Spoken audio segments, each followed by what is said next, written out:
ధన్యవాదాలు. ఎంకన్నకు ఆదిభట్లకు ఒక అవినాభావ సంబంధం ఉంది. లాస్ట్ టైం ఫ్లడ్స్ వచ్చినప్పుడు, బాగా వరదలు వచ్చినప్పుడు మన ఫిరంగిన్నాల సాంబయ్య కాక బైకాడు తెగిపోయి ఆ పురంధరి బాగులో పడ్డది.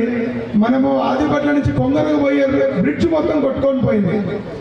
మనం ఎంకన్నకు చెప్పగానే ఉటావుటున ఇక్కడికి వచ్చి అప్పుడున్న ఈఎన్సీని రవీంద్రరావు గారిని పిలిపించి వెంటనే నేను చెప్తున్నా వర్క్ స్టార్ట్ కావాలి అని వెంటనే పని స్టార్ట్ చేయించిందా లేదా మా పెద్ద మనిషిని అడుగుతున్నా.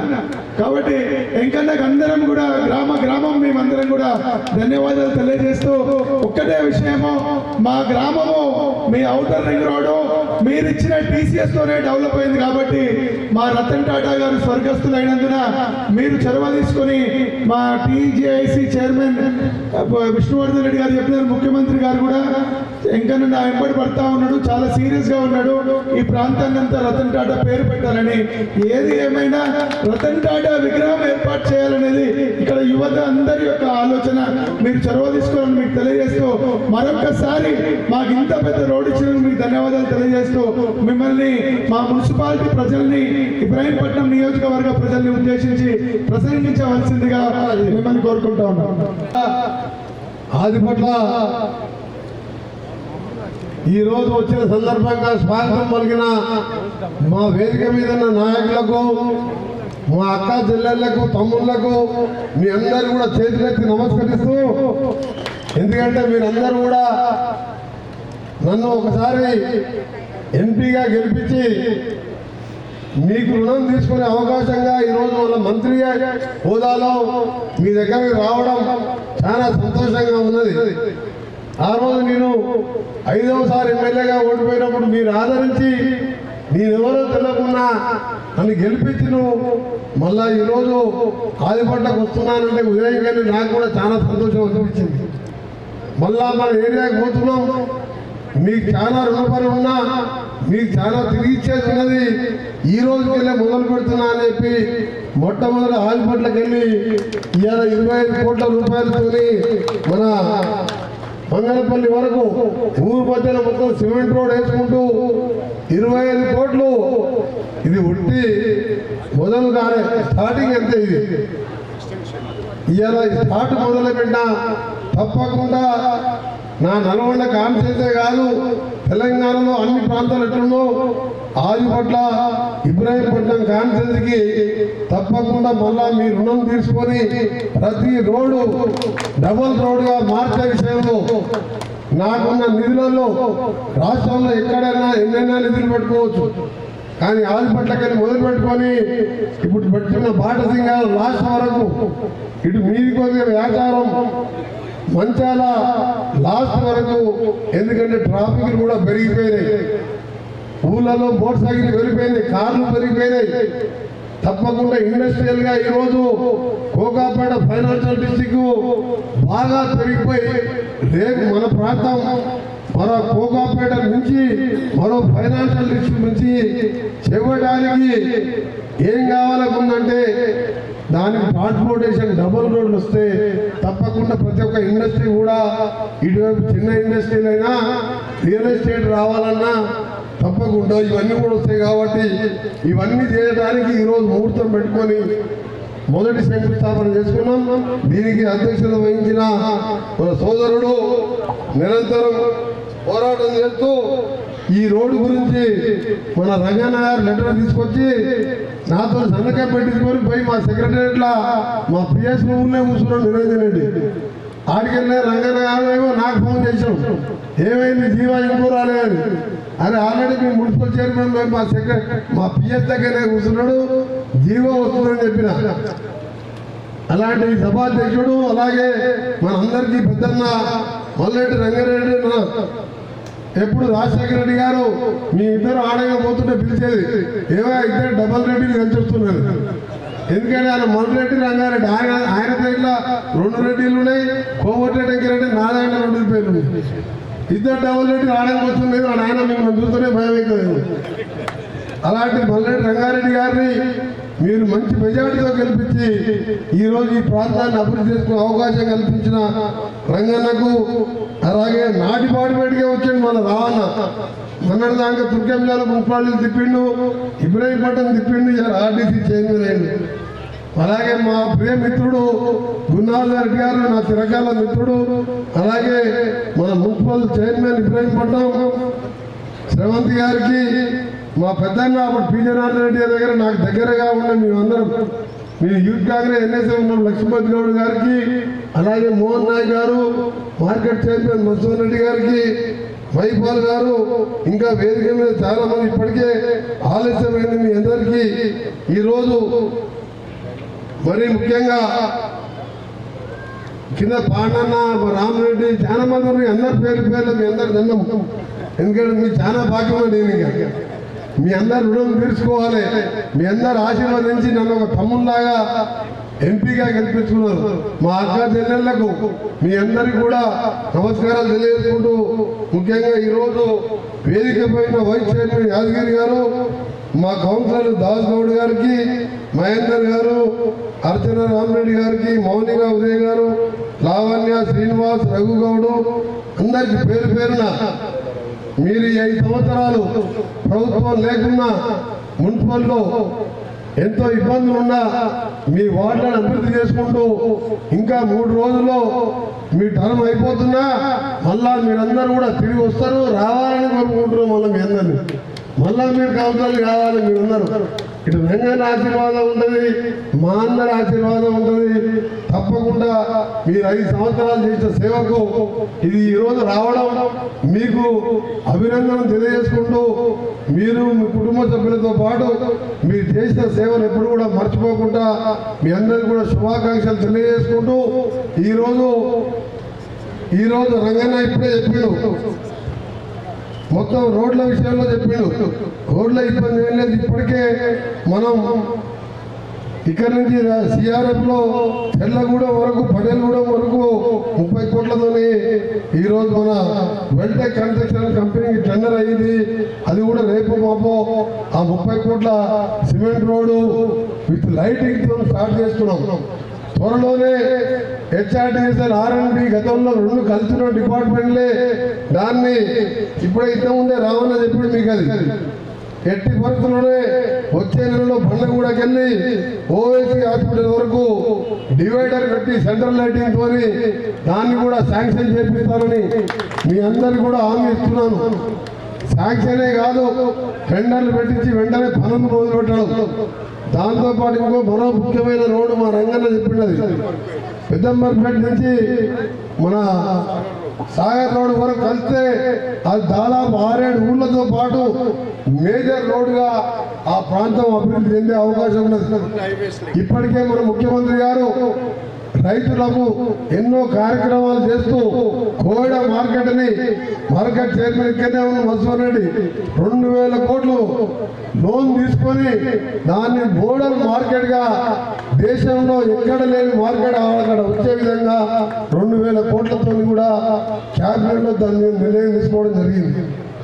ఇవన్నిటికి తోడు రీజనల్ రింగ్ రోడ్డు మీ అందరికీ తెలుసు 2017-18లో శాంక్షన్ అయింది.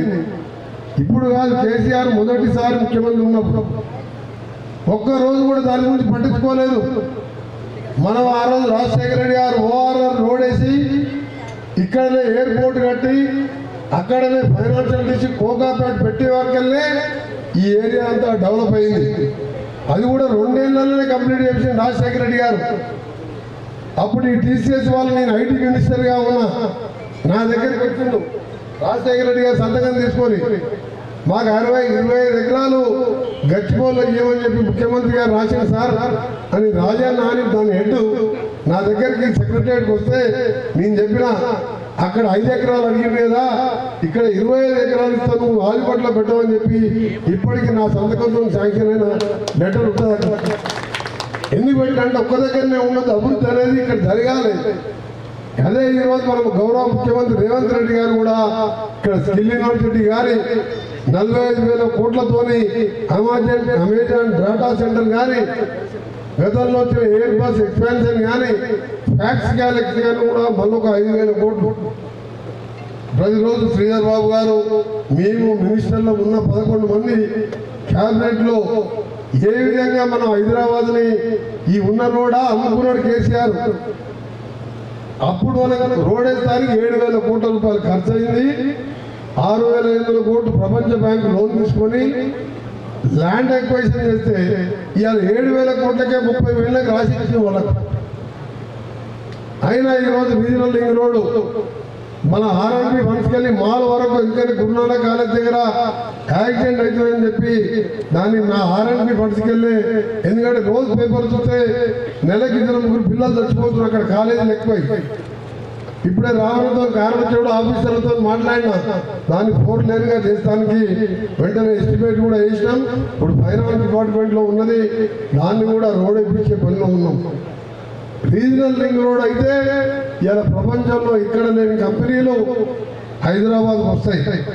ఎందుకంటే బెంగళూరులో ఇప్పటికే బాగా ఎక్కువ వచ్చి కంపెనీలు హైదరాబాద్ అక్కడ ఎయిర్పోర్ట్కి వెళ్ళి కంపెనీలకు పోవాలంటే 4 గంటలు పడుతుంది. బెంగళూరు ఎయిర్పోర్ట్ మన హైదరాబాద్లో ఉంటే కంపెనీలు కుక్కటిపల్లిలో ఉంటాయి ఐటీ కంపెనీలు. మన దగ్గర ఒకటే దగ్గర ఎయిర్పోర్ట్, ఒకటే దగ్గర ఐటీ పార్కులు, ఒకటే దగ్గర స్కిల్ యూనివర్సిటీలు, ఒకటే దగ్గర అమెజాన్ డేటా సెంటర్లు, ఇన్ని కంపెనీలు ఉన్న ఇంత మంచి సిటీ ఎక్కడ లేదు ఇండియాలో. కాబట్టి ఇవన్నీ కూడా అభివృద్ధి అయితే తప్పకుండా ఆదిపట్ల కాదు, నాగారి మన తుర్కంజాలే కాదు, ఈ ఏరియా అంతా కూడా సిటీలో మన రేపు కోకాపేటను మించి అభివృద్ధి చేసే విధంగా అన్ని ఇండస్ట్రీస్కు ఇవాళ ఫౌండేషన్ వేస్తున్నాం. ముఖ్యమంత్రి గారు ఒకటే చెప్తారు ఎప్పుడు మేము మాట్లాడినప్పుడు క్యాబినెట్లో, ఇవాళ హైదరాబాద్ విజయవాడ కూడా వచ్చే నెలలో టెండర్లు పెట్టి మే మొదటి వారంలో గతంలో ఎల్బీ నగర్కి వెళ్ళి మల్కాపూర్ దాకా అంబర్పేటలో ఫ్లైఓవర్ కట్టించిన, బాట సింగారంగా కట్టించిన, మీరు చూడండి ఎక్కడెక్కడ యాక్సిడెంట్లు అవుతున్నాయో. అప్పుడు గడ్కరీ గారు టీవీలో చెప్పాను, కోమటిరెడ్డి వెంకరెడ్డి అడిగితే 600 కోట్లు ఇచ్చినాను. దాన్ని మల్కాపూర్కి వెళ్ళి కోదాడ అవతలకి 3,000 కోట్లతో ఇలా 6 లేన్గా అంటే 6 లేన్ల దేవదారిగా 3 నెలల పనులు మొదలుపెట్టిస్తున్నాడు. గడ్కరీ గారు అన్నారు, ఏదిరా నాయన అప్పుడు ఎంపీగా ఉన్నప్పుడు రోజు ఎమ్మడి పడడం, మళ్ళీ ఇలా ఆర్ఎండ్బి నేషనల్ హైవే మినిస్టర్గా కూడా నువ్వే అయినావని చెప్పి నీ ఫస్ట్ రోజు పోతే నాకు సన్మానం చేసింది. సన్మానం చేయగానే ముందు లిస్ట్ పెట్టిన రీజనల్ లింక్ రోడ్డు ఇది హైదరాబాద్ విజయవాడ రోడ్తో పాటు రాష్ట్రంలో మిగిలిపోయిన మొయినాబాద్ రోడ్ ఆగిపోయింది. 2020లో శంకుస్థాపన చేసిన గడ్కరీ 3 నెలల కింద పని మొదలుపెట్టి ఉప్పల్ నుంచి గడిచేసరికి ఫ్లైఓవర్ ఆగిపోయింది. 7 కిలోమీటర్లకు పిల్లర్స్ చేసి వదిలిపెట్టిన ఏది కేటీఆర్ గారు ఎప్పుడు మాట్లాడుతుంటాడు, ఇప్పుడు స్లాబ్ మొదలుపెట్టించారు. అందులో 24 గంటలు పనిచేస్తూ ఈరోజు మీ అందరికీ మరొకసారి మాట ఇస్తూ తప్పకుండా ఈరోజు మీరు చూసిన ప్రేమ అభిమానమే కాదు, ఈ ప్రాంతం విజయవాడ హైవే ఇప్పుడే చెప్పిండు. ఆల్రెడీ మా ప్రిన్సిపల్ సెక్రటరీ గారికి ఇప్పుడే వాట్సాప్లో పంపడం జరిగింది. 96 కోట్లతోని మనం వచ్చే నెలలో శివరాగారికి ఇక్కడ సిఈ గారు ఉన్నారు, మోహన్ నాయ్ గారు, దాన్ని ఎస్టిమేషన్ చేసి దాన్ని శాంక్షన్ తీసుకొని శాంక్షన్ ఇచ్చేది నేనే. దానికి శాంక్షన్ ఇచ్చి వచ్చే ఒక నెలలోపే దాన్ని కూడా టెండర్లు పెట్టి ఆ రోడ్డు కూడా శాంక్షన్ చేసి డబుల్ రోడ్గా మార్చుకుంటాం. నేను ఒకటే హామీ ఇస్తున్నాను, ఇక్కడున్న మా అక్క చెల్లెళ్లకు, ఇక్కడున్న వాళ్ళందరికీ టీవీలలో చెప్తున్నారు, రేషన్ కార్డు అనేది గ్రామ సభలు అడ్డుకున్నారు, రైతు భరోసా రాలేదని. ఇవన్నీ తప్పు. ఎందుకంటే క్యాబినెట్లో ముఖ్యమంత్రితో పాటు సీనియర్ మినిస్టర్గా ప్రతి విషయం అందరితో చర్చించి ఏదో కేసీఆర్ లాగా కొడుకు అల్లుడితో చర్చించడం కాదు. ఇది కాంగ్రెస్ అంటే ముఖ్యమంత్రిగా చిన్నవాళ్ళని గౌరవిస్తూ పెద్దవాళ్ళని గౌరవిస్తూ రేవంత్ రెడ్డి గారు ఎప్పుడు కూడా ప్రతి విషయం మాతో చర్చిస్తాడు. అన్న 10 ఏళ్ళు అయింది రేషన్ కార్డు ఇవ్వకుండా, ఎంతమంది అంతమంది పాత రేషన్ కార్డులో ఆ ఇంట్లో పిల్లలు పెద్దగా అయితే ఆ పేర్లు ఎక్కియాలి. రేషన్ కార్డు లేని వారికి కొత్త కార్డు ఇవ్వాలి. ఇప్పుడు కార్డు ఇచ్చే వాళ్ళకు సమయం లేకపోతే ఫస్ట్ రేపు లెటర్ ఇస్తారు, ఎల్లుండి 27వ తారీఖు. ఇక్కడ ఆర్డీఓ గారు, కమిషనర్ గారు, ఎంఆర్ఓ గారు ఉన్నారు కదా, మీ అందరికి ఇన్స్ట్రక్షన్ వచ్చిన ఫస్ట్ లెటర్ వస్తుంది, ఆ తర్వాత కార్డ్స్ అందరికీ కూడా 40 లక్షల వరకు రేషన్ కార్డులు ఇవ్వాలని, ఆ రేషన్ ఇవ్వాలి. ఆదిపట్లో ఉంటే నువ్వు ఇబ్రాహీంపట్న ఉన్నా, మాల్లో ఉన్నా, ఎక్కడ ఉన్నా కానీ ఈ కార్డు చూపిస్తే అక్కడ కూడా సన్న బియ్యం తీసుకోవచ్చు. ఇప్పుడు సన్న బియ్యం వస్తున్నాయి కార్డు మీద, దొడ్డు బియ్యం వస్తున్నాయి. మీకు చెట్టు నాది డీలర్కి అమ్ముకుంటారు కదా, డీలర్కి 4 రూపాయలు అమ్ముకుంటే వాడు 30 రూపాయలు పాలు చేసి వాడు అమ్ముకుంటాడు. అందుకే ఏం చేస్తున్నాం, ఇవాళ 1 కోటి కుటుంబాలకు పేదోళ్ళు కూడా కోటీశ్వరులు సన్న బియ్యం తినాలని రేషన్ కార్డు 40 లక్షల మందికి ఇస్తుంటే వీళ్ళ కన్ను మండి ఇక ఈ పని అయిపోతారా. రేషన్ కార్డు పేదోళ్ళకు కూడా సన్న బియ్యం పెడుతుండు. రైతు భరోసా 12,000 పెంచిండు, ముందు 15,000 పెంచుతారు. ఇందిరమ్మ ఇల్లు కట్టబోతున్నారు, 5 లక్షల రూపాయలు ఇస్తున్నారు. మనం డబుల్ బెడ్రూమ్ అని ఒక ఇల్లు కట్టలేదు, ఆ ఇల్లు కూడా కట్టుతున్నారు. ఇప్పుడు మన పార్టీ ఉనికిపోయిందని చెప్పి ఇష్టం ఉన్నట్టు మాట్లాడుతున్నారు. బాగుంటుంది. మీరేమన్నా మాట్లాడుకోరు, మీరు ఎన్నెన్నో తిట్టుకోండి. మేము ఇచ్చేది సన్న బియ్యం. ప్రతి ఒక్క రేషన్ కార్డు ఇక్కడ కూర్చున్న వాళ్ళు చెప్తున్నా, ఒక్క రేషన్ కార్డు ఎవరికైనా రాలేదని ఒక వారం రోజుల తర్వాత నన్ను మా మల్లెడి రంగాలను అడగలేదు. ఒక్కరికైనా మిస్ అయ్యే ప్రసక్తే లేదు. ఎవరికైనా రేషన్ కార్డు అందరికీ రావాలి. ఇది మాట, మీరు ఒకటే మాట నమ్మండి. కేసీఆర్ లాగా డబుల్ బెడ్రూమ్ కట్టిస్తా, నీ బిడ్డలు వస్తే 1 బెడ్రూమ్ ఇస్తావు, మేకలు గొర్రెలు ఓ దగ్గర కట్టేసుకుంటావు. ఎంతమంది కట్టించని చెప్పి ఆదిపట్ల కాడ, మొమ్మోజీ కూడా కాడ ఎంతమంది కట్టించింది ఇల్లు? ఏనాడు కట్టిన ఇల్లు? ఈ ఇందిరమ్మ ఇల్లు రేపటికెళ్ళి మీరు చూస్తారు. అందుకనే వాళ్ళ మాటలు నమ్మకనే 2 సార్లు అవకాశం ఇచ్చి 3వసారి ఇంట్లో కూర్చోబెట్టిను. ఏం చేయాలో అర్థం కాకుండా మాట్లాడుతున్నావు. నేను ఉన్నట్టు చెప్తున్నా. ఇది అవుతుందంటే అవుతుంది, కాదంటే కాదు. అంతే కాంగ్రెస్ పార్టీ ప్రభుత్వం. ఈరోజు మేమంతా మినిస్టర్లను కూర్చొని మాట్లాడే ఈ నిర్ణయం తీసుకున్నాం. ఇవాళ హరీష్ రావు మాట్లాడతారు, గ్రామ సభలో పోయి రెచ్చగొట్టి 10 ఏళ్ళ నుండి 4,000 రేషన్ కార్డు ఇవ్వాలి చేతగాని ఈ వెధవలు ఇవాళ 40 లక్షల కొత్త కార్డులు ఇస్తే ఓర్వలేక మాట్లాడుతున్నాం. 40 లక్షల కొత్త కార్డులు 10 ఏళ్ళ తెలంగాణ ప్రభుత్వం అని రేషన్ కార్డే కొట్టియలే. ఆంధ్ర ప్రభుత్వం కొట్టించిన కార్డు తప్ప కొత్త కార్డు ఇవ్వలేదు. అందుకని ప్రతి ఒక్కరికి కార్డు వస్తుంది, రైతు భరోసా వస్తుంది, కూలీ నాలు చేసుకునే వాళ్ళకు 6,000 లెక్క 2 విడతలుగా వస్తున్నాయి. ఇందిరమ్మ ఇల్లు వస్తున్నాయి. తప్పకుండా ఇందిరమ్మ ఇల్లు మీ ఎమ్మెల్యే గారి కోటతో పాటు మినిస్టర్గా ఇప్పుడే చెప్పిన కొద్దిగా మీకు రుణపడి ఉన్నాను కాబట్టి ముఖ్యమంత్రి గారి దగ్గర నా కోటాకి వెళ్ళి ముఖ్యమంత్రి గారు చెప్పి మా ఆదిపట్ల మా ఇక్కడ తుర్కన్యాలు ఇక్కడ వెనుకబడ్డ ఊర్లు ఉన్నాయి, పేదవాళ్ళు ఉన్న మంచాల ఆచారంలో బడుగు బలగిన వర్గాలు, దళితులు, ఎస్టీలు ఉన్నారు. తప్పకుండా ఇబ్రాహీంపట్నం కాన్ఫరెన్స్కి ముఖ్యమంత్రి గారు చెప్పి ఎక్స్ట్రా కోటా కూడా ఇప్పించడం. ఇక ముందు మీ అందరికి కూడా ఒకటే మాట్లాడుతున్నాం. రంగాలతో పాటు ఇవాళ మున్సిపల్ చైర్మన్లు బాడీ అయిపోయినంత మాత్రం మీరు ఎవరు కావద్దు. వాళ్ళు మున్సిపల్ చైర్మన్ అయినా మాజీలైనా వాళ్ళ దగ్గరికి చెప్పండి. నేరుగా మా దగ్గర కూడా మా దగ్గర రండి. రంగన్న ఉంటాడు, రామన్న ఉంటాడు, మార్కెట్ చైర్మన్ ఉంటారు కాబట్టి ఎవరు కూడా భయపడే అవసరం లేదు. వచ్చే 4 సంవత్సరాల్లో మనం అనుకున్న కార్యక్రమాలన్నీ కూడా చేద్దామని మీ అందరినీ తెలియజేసుకుంటూ ఈరోజు ఇంకా ఇప్పుడే ఇక్కడ ఉన్నప్పుడే భువనగిరిలో మా ఇన్ఛార్జ్ మినిస్టర్ ఉన్నారు. నువ్వు వస్తున్నావు అని చెప్పి భువనగిరికి వచ్చినా నువ్వు ఇంకా రాలేదు అంటే నీకు వస్తలేదు అని చెప్పి ఆయననే చూసుకోమని చెప్పిన ప్రోగ్రామ్.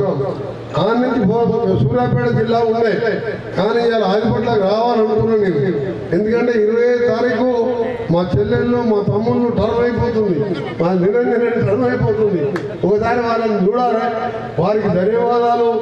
వాళ్ళు చేసిన కష్టం 5 ఏళ్ళు అధికారం లేకుండా ప్రజల కోసం వాళ్ళు పడిపడ్డారు కాబట్టి వారికి శుభాకాంక్షలు తెలియజేయాలి. దాంతోపాటు మీ అందరికీ గ్రామ సభలో పాల్గొని మళ్ళా చెప్తున్నా, ఎవరికి ఒక్క కార్డు రాకుండా మా బాధ్యత. ప్రతిపక్షాలకు చెప్తున్నా, 15 రోజుల తర్వాత మీరు ఎవ్వరు కూడా నోరు తెరవరు. మీకు మాట్లాడించే అవకాశం లేవు. ఎక్కడో కూడా మిస్ అయితే ఎమ్మడే రన్నింగ్ జరిగే కార్యక్రమం రొటీన్గా ఎప్పుడు జరుగుతుంది. రేపటికి లాస్ట్ డేట్ కాదు. 24 గ్రామ సభలు అనుకుంటే మీరేమనుకుంటున్నావు? ఎంఆర్ఓ గారు మీరు చెప్తున్నారా గ్రామ సభలు ఫైనల్ కాదని చెప్తున్నారా నిరంతరంగా?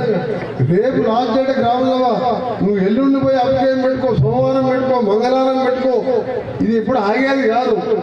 అందరికీ రాష్ట్రం మొత్తం పేదవాడు ఎవడో కోటీశ్వరుడు వచ్చేది రేషన్ కార్డు అన్నాడు కదా, ఏ పేదవాడు రాకుండా మీరు ఎంఆర్ఓ ఆఫీస్ దరఖాస్తు ఇస్తే గంట సేపట్లో మీ రేషన్ కార్డు శాంక్షన్ అయింది.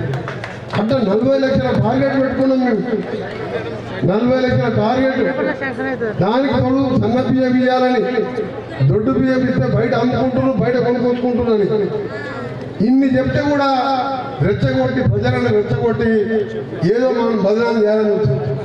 వాళ్ళు ఎన్నెన్నో చేసుకొని ఎన్ని బదనాలు చేసుకున్నా మేము మనస్సాక్షిగా పేదోళ్ళకు సేవ చేయాలి. సోనియమ్మ ఇచ్చిన ఇందిరా తెలంగాణ రాష్ట్రంలో పేదోళ్ళు బాగుండాలని తెలియజేసుకుంటూ మరొకసారి మా చైర్మన్ మా రంగన్న స్పెషల్గా థ్యాంక్ యూ తెలియజేసుకుంటూ ధన్యవాదాలు. కంపల్సరీ ఏ ప్రోగ్రామ్ ఉన్నారు ఇవాళ రావాలి, మా ఏరియానికి ఆ రోజు ఎంపీగా గెలిపించింది నువ్వు రావాలని చెప్పి ఆర్డర్ వేసి పిలిపించినందుకు రంగన్నకు, అలాగే మా చైర్మన్, మా చెల్లెళ్లకు, తమ్ముళ్లకు, కౌన్సిలర్ అందరికీ కూడా శుభాకాంక్షలు. మీ అందరికీ కూడా నమస్కారం.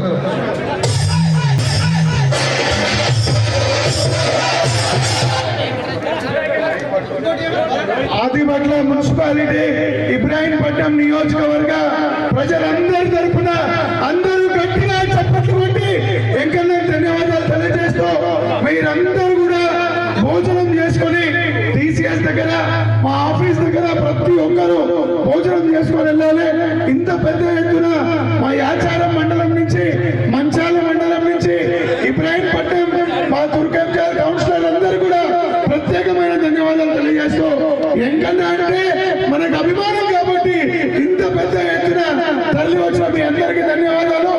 అదేవిధంగా నాకు రాజకీయ భిక్ష పెట్టిన మా ఆదిపట్ల అక్క చెల్లెమ్మలకు, మా సోదరులకు, మా పెద్దలకు అందరికీ ధన్యవాదాలు.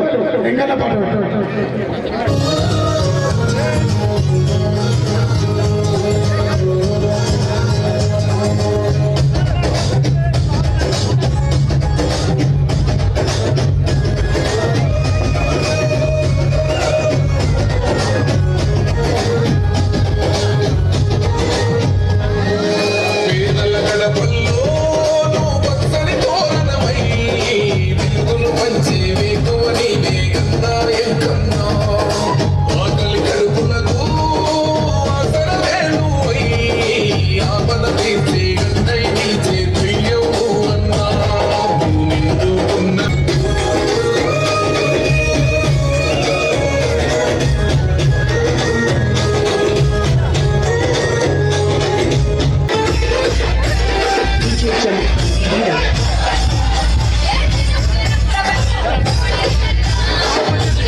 సార్ ఒక్క నిమిషం